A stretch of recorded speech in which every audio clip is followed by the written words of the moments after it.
Sounds like a good deal, but it's a con. A warning tonight about an internet scam alert. The Better Business Bureau is investigating a bogus company offering items at very low prices. It turns out the business is fake and has already stolen thousands of dollars from unsuspecting people who are just looking for a deal.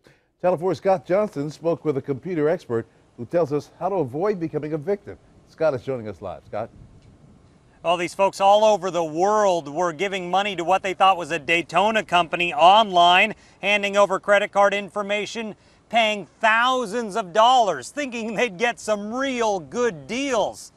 All I got was nothing for it, and this Daytona company doesn't even exist. An internet scam that offers you cosmetics, toys, and appliances for very cheap from a company that claims to be in Daytona.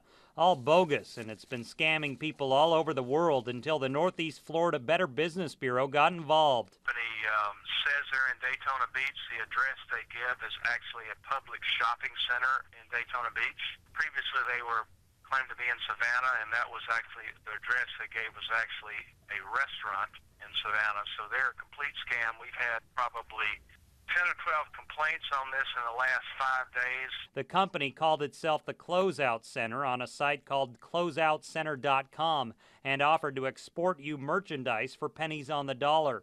The company claimed to have a distribution center in Daytona that was in actuality a strip mall. I met up with Christopher Hamer, a local computer expert, to find out how these scams work. It's not a new domain. It's not something that was set up yesterday. And you can set these sites up to where I can charge people for something and collect the credit card number. You set up an e-commerce site and run it through anybody who processes credit cards. Hamer helped us track the name of the operators of the website to a company in Virginia.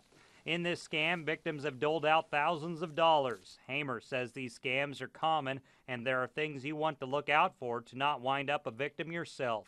Spelling mistakes, phrasing that's not linguistically accurate, because if it's set up by somebody who's not American or English, they're going to make grammatical mistakes. The age-old test of if it's too good to be true, it probably is.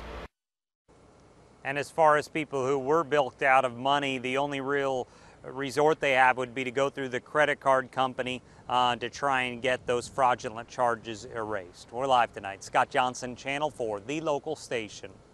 Scott, good tips on how to avoid these scams. Is there anything else you learned? Well, one thing the Better Business Bureau taught me, and it was interesting, I hadn't thought of it before, is if you go to these sites and you think you're buying something, look for where their headquarters is, their distribution center. Then do an internet search of that address. There's a lot of websites you can do that at. Confirm that's the actual building, because these people were claiming to have a warehouse in Daytona, and as he said, turned out it was a Publix. So do a little diligence there to make sure it's a legit, reputable place. Rob, back to you. All right, thank you. Scott Johnson reporting to us live.